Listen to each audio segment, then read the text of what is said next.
بسم اللہ الرحمن الرحیم۔ السلام علیکم۔ چاہا ہے تجھے ناول اس کی لاسٹ ایپیسوڈ ہے اور میں اسی لیے جلدی اپلوڈ کر رہی ہوں کہ بہت سارے لوگ ناول کمپلیٹ ہونے کے بعد سنتے ہوتے ہیں، تو میں نے کہا وہ لوگ ویٹ کر رہے ہوں گے، تو ان کے لیے میں نے جلدی اپلوڈ کی ہے۔ ملازمہ واپس جا چکی تھی اور کچن میں کھانا جوں کا توں رکھا تھا۔ اقصیٰ خاموشی سے کھانا ڈائننگ ٹیبل پر لگانے لگی۔ بڑی سخت بھوک لگ رہی تھی لیکن اکیلا تھا، اس لیے کھانے کا دل ہی نہیں چاہ رہا تھا۔ اچھا ہے تم دونوں آ گئے، اب سب ساتھ مل کر کھانا کھائیں گے۔ مکرم علی نے ایک بار پھر ان دونوں کی آمد پر خوشی کا اظہار کیا۔ میں تو اپنے دوست کے ساتھ کھانا کھا کر آئی ہوں، آپ دونوں کھا لیں۔ مارکیٹ سے واپس آتے ہوئے تنویر خان کے اصرار پر ایک فاسٹ فوڈ شاپ سے اس نے برگر اور کولڈ ڈرنک لے لی تھی۔ اسی وجہ سے اب گھر میں پہنچنے میں مزید دیر ہو گئی تھی اور اب وہ پچھتا رہی تھی کہ اس نے تنویر خان کی بات کیوں مانی۔ اگر وہ سیدھی گھر آ جاتی تو حسن سے اس طرح سامنا نہ ہوتا۔ وہ جانتی تھی کہ فی الحال حسن مکرم علی کی موجودگی کی وجہ سے خاموش ہے، لیکن بعد میں سے اس سلسلے میں باز پرس ضرور کرے گا۔ وہ اس کے لیے خود کو ذہنی طور پہ تیار کرنے کی کوشش کر رہی تھی۔ ملازمہ نے بتایا تھا مجھے کہ تم اپنے کسی دوست سے ملنے گئی ہو۔ مجھے بڑی حیرت ہوئی کہ تم نے پہلے تو اپنا ایسا کوئی ارادہ ظاہر نہیں کیا تھا اور نہ ہی تم کبھی اس طرح کے لیے اپنے دوستوں کے گھر جاتی ہو۔ کیا کوئی ایمرجنسی تھی؟ مکرم علی نے اقصیٰ کے انکار پر پوچھا۔ جی ہاں، اس کی امی کی طبیعت خراب تھی اور وہ اکیلی گھبرا رہی تھی، اس لیے جب اس نے فون کر کے اپنے گھر آنے پر اصرار کیا تو میں منع نہیں کر سکی۔ اقصیٰ نے بہانہ بنایا لیکن اس کے چہرے سے گھبراہٹ ظاہر تھی، جسے حسن نے بطور خاص نوٹ کیا۔ اچھی بات ہے، ضرورت کے وقت دوست ہی دوست کے کام آتے ہیں۔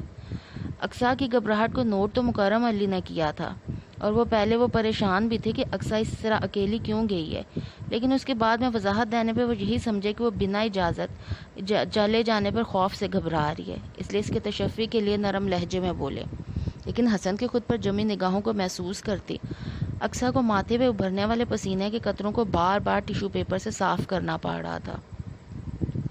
اقصیٰ سارا دن منتظر رہی تھی کہ حسن اس سے تنویر خان کے متعلق کسی قسم کا استفسار کرے گا، لیکن حسن کی طرف سے مکمل خاموشی تھی۔ دوسرے دن وہ اپنے معمول کے مطابق آفس نہیں گیا تھا۔ اقصیٰ ڈرتی رہی کہ کہیں اس کی موجودگی میں تنویر خان اس سے ملنے نہ آ جائے، لیکن خیر رہی۔ حسن اپنے معمول سے تقریباً 1 گھنٹہ لیٹ گھر سے روانہ ہوا تھا۔ اس دوران کام والی لڑکی نے آ کر صفائی وغیرہ کا کام شروع کر دیا تھا۔ جب وہ صفائی کے لیے حسن کے کمرے میں گئی تو حسن نے اس سے کچھ سوالات کیے تھے۔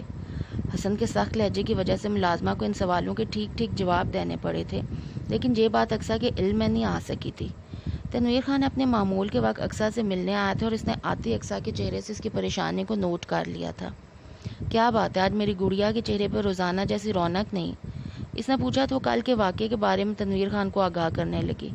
میرا خیال ہے اس نے تمہیں اور مجھے ایک ساتھ رکشے میں نہیں دیکھا ہوگا، یا پھر ہو سکتا ہے دیکھا بھی ہو تو یہ خیال کیا ہو کہ تمہارے دوست کے گھر سے کوئی تمہیں چھوڑنے آیا ہے، اس لیے اس نے تم سے کسی قسم کی پوچھ تاچھ نہیں کی۔ پوری بات سننے کے بعد تنویر خان نے خیال ظاہر کیا جو کسی حد تک اقصیٰ کو بھی درست محسوس ہوا۔ بہرحال اگر تمہیں پریشانی ہے تو آئندہ میں یہاں آنے سے پہلے تمہیں فون کر لیا کروں گا، تاکہ اگر کوئی گھر میں موجود ہو تو مجھے بتا دو اور میں یہاں نہ آؤں۔ اقصیٰ نے اس بات میں ساری لاتے ہوئے تنویر خان کو گھر کا ٹیلی فون نمبر دے دیا تھا۔ میں سوچ کر آیا تھا کہ آج تمہیں اپنے ساتھ اپنے گھر لے کر جاؤں گا، تاکہ اگر کبھی طبیعت کی خرابی کی وجہ سے میں تم سے ملنے یہاں نہ آ سکوں تو تم تو میرا حال معلوم کرنے وہاں آ سکو۔ تنویر خان نے اپنے پروگرام کے بارے میں بتایا تو اقصیٰ تذبذب میں پڑ گئی۔ کل وہ تنویر خان کے ساتھ باہر گئی تھی تو اچھی خاصی پریشانی اٹھانی پڑی تھی، اب آج پھر باہر جاتی جو جانے کیا صورتحال پیش آتی۔ اگر تم نہیں چلنا چاہتی تو کوئی بات نہیں، میں صرف تمہاری پریشانی کے خیال سے کہہ رہا تھا۔ ابھی طبیعت خراب ہوئی اور میں نہ آ سکا تو تم یہاں بیٹھی ہولتی رہو گی۔ میرا تو کوئی فون نمبر بھی نہیں ہے کہ جس پہ فون کر کے تم خیریت معلوم کر سکو۔ مجھے تو خیر عادت ہی ہے، تکلیف کے دن تنہا گھر میں لوٹ پوٹ کر گزارتا ہوں۔ کبھی ایسی بے بسی ہوتی ہے کہ کوئی حلق میں 2 گھونٹ پانی ڈالنے والا بھی نہیں ہوتا، لیکن بس ڈھیٹ ہڈی ہوں، اس لیے کسی نہ کسی طرح گزارا ہو ہی رہا ہے۔ تنویر خان نے اقصیٰ کو متذبذب دیکھا تو گلوگیر لہجے میں کہنے لگا۔ اقصیٰ باپ کی بے بسی کا یہ قصہ سن کر رہ نہ سکی اور ساتھ جانے کے لیے تیار ہوگی۔ گھر سے روانہ ہونے سے پہلے اس نے ملازمہ کو بتایا تو اس نے کچھ کہنے کے لیے لب کھولے مگر پھر چپ ہوگی۔ تنویر خان اسے شہر کے جس حصے میں لے گیا وہ تنگ و تاریک گلیوں اور چھوٹے چھوٹے مکانات پر مشتمل تھا۔ گلیوں میں جا بجا گندگی کے ڈھیر، ٹھہرا ہوا پانی اور ننگ دھرنگ بچے دکھائی دے رہے تھے۔ یہ ہے تمہارے باپ کا غریب خانہ، جو تمہیں اچھا تو یقیناً نہیں لگے گا، لیکن میری مجبوری ہے کہ میں اپنے رہنے کے لیے بس یہی جگہ افورڈ کر سکتا ہوں۔ ایک چھوٹے سے مکان کا تالا کھولتے ہوئے تنویر خان نے کہا۔ اقصیٰ نے مکان میں داخل ہو کر اس کا جائزہ لیا۔ ایک کمرے اور صحن پر مشتمل اس مکان کے دور دیوار میں عجیب سی وحشت رچی ہوئی تھی۔ مکان میں موجود مختصر سا سامان سمیٹ کر رکھا گیا تھا۔ اس کے باوجود فرش اور چارپائی پہ بچھی چادر کی حالت سے ظاہر تھا کہ یہاں صفائی کا کوئی اہتمام نہیں کیا جاتا۔ گھر کی فضا میں عجیب سی بو بسی ہوئی تھی۔ اقصیٰ کا جی متلانے لگا، لیکن وہ تنویر خان کا دل رکھنے کے لیے مسکراتے ہوئے چارپائی کے ایک کونے پر ٹک گئی۔ روزانہ تم میری خاطر میں دارت کرتی ہو، آج میں تمہیں اپنے ہاتھ سے چائے بنا کر پلاتا ہوں۔ تنویر خان کونے میں رکھے ہوئے اسٹوو کی طرف بڑھتے ہوئے بولا۔ اقصیٰ نے چائے کا پانی رکھنے کی غرض سے تنویر خان کی اٹھائی گئی دیگچی کو دیکھا۔ دیگچی کے کناروں پر موجود کالی تہ اس بات کا ثبوت تھا کہ عرصے سے دیگچی کو ڈھنگ سے نہیں دھویا گیا۔ اس دیگچی میں بنے ہوئے چائے کو پینے کے خیال سے اقصیٰ کو ابکائی آنے لگی۔ رہنے دے ابو، اس وقت مجھے چائے کی بالکل بھی طلب نہیں، بس آپ یہاں آ کر بیٹھ جائیں اور مجھ سے باتیں کریں۔ اس نے تنویر خان کو چائے بنانے سے منع کیا تو وہ دیگچی چھوڑ کر واپس اقصیٰ کے قریب آ بیٹھا۔ تنویر خان، کہاں ہو یار؟ ابھی وہ بیٹھا ہی تھا کہ کوئی شخص باہر سے آواز لگاتے ہوئے اندر آ گیا۔ ایک اجنبی کو سامنے پا کر اقصیٰ گھبرا سے گئی، لیکن تنویر خان نے اسے تسلی دی۔ یہ نور محمد ہے، میرا جگری دوست، اسے گھبرانے کی کوئی ضرورت نہیں۔ معاف کرنا یار، ہمیں نہیں معلوم تھا کہ اندر عورت بیٹھی ہے، ہم تو عادت کے مطابق یوں ہی منہ اٹھا کر اندر آ گیا تھا۔ نور محمد نے معذرت کی تو اقصیٰ نے نظر اٹھا کر اسے دیکھا۔ تنویر خان کا ہی ہم عمر وہ آدمی کچھ اس جیسی شخصیت کا ہی مالک تھا۔ نور محمد کی آنکھوں میں پڑے سرخ ڈورے اور پچکے ہوئے گال تنویر خان سے مماثل تھے۔ اپنے سرخ ڈوروں والی آنکھوں کے ساتھ وہ اقصیٰ کی طرف بغور دیکھ رہا تھا۔ اقصیٰ نے گھبرا کر نظریں جھکا لی اور آہستگی سے بولی، ابو مجھے گھر جانا ہے، دیر ہوگی تو میرے لیے خالو جان کے سامنے کوئی بہانہ بنانا مشکل ہو جائے گا۔ ٹھیک ہے بیٹا، دل تو نہیں چاہ رہا کہ میں اپنے گھر آئی روشنی کو اتنی جلدی واپس جانے دوں، لیکن تمہاری اپنی مجبوری ہے، اس لیے روک بھی نہیں سکتا۔ تنویر خان فوراً ہی اٹھ کھڑا ہوا۔ وہ لوگ گھر بند کر کے رکشہ لینے باہر سڑک تک آئے تو نور محمد ان کے ساتھ تھا۔ نور محمد کی نگاہوں کی چبھن اپنے وجود پر محسوس کرتی اقصیٰ اندر ہی اندر بری طرح جذبوز ہو رہی تھی۔ آپ اگلے روز اقصیٰ رات کے کھانے کے بعد اپنے کمرے میں بیٹھی کوئی کتاب پڑھ رہی تھی تو حسن وہاں چلا آیا۔ آپ کو اندر آنے سے پہلے اجازت لینی چاہیے تھی۔ وہ دوپٹہ ایک طرف رکھے ہوئے بہت ایزی انداز میں بیٹھی ہوئی تھی، اس لیے اس طرح اچانک حسن کے اندر آ جانے پر خجل ہوگی۔ میں نہیں سمجھتا کہ مجھے اپنی بیوی کے بیڈ روم میں آنے کے لیے کسی اجازت کی ضرورت ہے۔ حسن نے کرسی گھسیٹ کر بیٹھتے ہوئے جس اطمینان سے بات کی، اس نے اقصیٰ کے پورے جسم میں پھریری سی دوڑا دی۔ ان کے نکاح کے بعد یہ پہلا موقع تھا کہ حسن نے اس سے اپنے رشتے کو جتایا تھا۔ ویسے بائی دی وے آپ خود اس لفظ اجازت سے آشنا ہیں جو دوسروں کی اس کی نصیحت کر رہی ہیں؟ حسن کا انداز بے حد طنزیہ تھے۔ اقصیٰ سمجھ گئی کہ وہ باز پرسی کے لیے آیا ہے۔ مجھے آپ سے کسی قسم کی اجازت لینے کی ضرورت نہیں ہے۔ اقصیٰ نے بے مروتی کا مظاہرہ کیا۔ ضرورت ہے مسز اقصیٰ حسن، ضرورت ہے۔ یہ گھر صرف آپ کا نہیں کہ آپ جسے چاہیں یہاں بلائیں، کوئی آپ سے پوچھنے والا بھی نہ ہو۔ حسن کا لہجہ کاٹ دار تھا۔ صرف میرا نہیں لیکن میرا بھی ہے، اس لیے کم از کم مجھے یہ حق حاصل ہے کہ میں اپنے باپ کو ملنے کے لیے یہاں بلا سکوں۔ اب حقیقت کو چھپانا مشکل تھا، اس لیے اس نے اعتراف کر لیا۔ باپ؟ کون سا باپ؟ وہ شخص جس نے ساری زندگی پلٹ کر تمہارا حال نہیں پوچھا، آج وہ باپ ہونے کا دعوے دار بن کے یہاں آ گیا اور تم ہماری محبتیں بھول کر اس شخص کو سر آنکھوں پر بٹھا رہی ہو۔ حسن کی آواز میں طنز اور غصے کی آمیزش تھی۔ محبت کے نام پر زیادتی کرنا کوئی آپ لوگوں سے سیکھے۔ اسی محبت کا سہارا لے کے آپ لوگوں نے مجھ سے میرا باپ چھین لیا۔ کیا جرم تھا میرے ابو کا؟ یہی نا کہ وہ غریب تھے؟ خالہ اور خالو جان کو انہیں اپنے برابر بٹھاتے ہوئے توہین محسوس ہوتی تھی، اس لیے ان سے ان کی بیوی اور بیٹی کو چھین لیا۔ وہ یکدم ہی پھٹ پڑی تھی۔ حسن حیران نظروں سے اسے دیکھنے لگا۔ تم حقیقت سے واقف نہیں ہو اقصیٰ، تم سے جو کچھ تمہارے ابو نے کہا تم نے اسے سچ جان لیا، لیکن کچھ سچائیاں تو میری زبان سے بھی سنو۔ تنویر خان ایک عادی جواری اور شرابی شخص ہے۔ اس نے زرینہ خالہ پر زندگی کو اتنا تنگ کر دیا تھا کہ انہیں مجبوراً ہمارے گھر میں پناہ لینی پڑی۔ میں نے تمہیں اس کے ساتھ دیکھنے کے بعد جو دن خاموشی سے گزارے ہیں، ان میں یوں ہی ہاتھ پر ہاتھ دھر کر نہیں بیٹھا رہا۔ ایک ایک بات معلوم کیا میں نے اس شخص کے بارے میں۔ اس کی زندگی صرف آوارہ گردیوں میں اور جیل کے چکر کاٹتے ہوئے گزری ہے۔ اس کے سگے بھائی نے اسے تعلقات ختم کر رکھے ہیں۔ ابھی پچھلے ہفتے پولیس اسے جوئے کے ایک اڈے سے اٹھا کر لے گئی تھی۔ 2 دن تک حوالات میں رہنے کے بعد اپنے کسی دوست کی مدد سے وہ باہر نکلنے میں کامیاب ہوا ہے۔ یہاں اس نے کیوں اور کس مقصد کے لیے آنا شروع کیا یہ تو وہ زیادہ بہتر جانتا ہے، لیکن میں تمہیں خبردار کرنا چاہتا ہوں کہ جو کچھ نقصان ہوا ہے